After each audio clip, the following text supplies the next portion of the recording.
In 1976, paranormal investigators Ed and Lorraine Warren document the Amityville murders at the Amityville house to determine if a demonic presence was truly responsible for Ronald DeFeo Jr. murdering his family on November 13, 1974, and the subsequent haunting incident involving the Lutz family. During a seance, Lorraine is drawn into a vision where she relives the murders. A demonic nun figure appears and lures her to the basement, where she witnesses Ed being impaled before breaking out of the vision. In 1977, the Hodgson family begins to experience strange occurrences in their home in London. Janet, the second oldest of 4 children, is seen sleepwalking and conversing in her dreams with an entity in the form of an angry elderly man who insists that the house is his. Eventually, all the Hodgson siblings and their mother Peggy witness paranormal events occurring right before their eyes, forcing them to seek refuge with their neighbors. When the media attempts to interview the Hodgsons, Janet is possessed by the spirit of the elderly man, Bill Wilkins, who is revealed to have previously lived and died in the house. During the possession, Wilkins states that he enjoys tormenting the family and wants to reclaim his home. As Janet begins to show more signs of demonic possession, the story eventually reaches the Warrens and their assistance is requested to assist the local church in an investigation to prove whether or not Janet's possession is a hoax.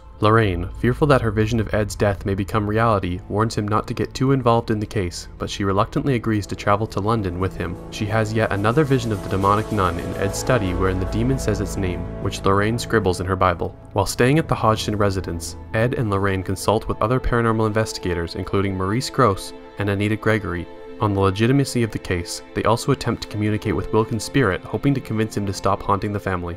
One night, after the Hodgsons witness Janet being possessed, Gregory presents video evidence of Janet purposely wrecking the kitchen as if for a practical joke, thereby discrediting the haunting. Based on this discovery, Ed and Lorraine feel they have no choice but to leave the family on their own, but soon discover that the spirit of Wilkins is only a pawn being manipulated by the demonic nun to haunt Janet and break her will. Lorraine then realizes that her abilities have been blocked by the demonic nun, preventing her from grasping the truth of Janet's possession. Ed and Lorraine quickly return to the Hodgson residence, only to find Janet being possessed once more and the rest of the Hodgsons locked outside the house. Ed ventures inside the house alone. A lightning strike hits a tree near the house, leaving a jagged stump resembling the object that impaled Ed in Lorraine's vision. Ed finds Janet standing near the window, ready to leap onto the stump and commit suicide. He manages to grab Janet in time, but finds himself holding onto a curtain that is being torn from its rings by his and Janet's weight. Lorraine remembers that she wrote the demon's name, Valak, in her Bible. She enters the house and confronts Valak, addressing it by name and successfully condemns it back to hell. Janet is freed of its possession and Lorraine pulls her and Ed to safety. After returning home to the United States, Ed adds an item to his and Lorraine's collection, the Crooked Man Zoetrope toy owned by Peggy's youngest child Billy, placing it near April's music box and the Annabelle doll.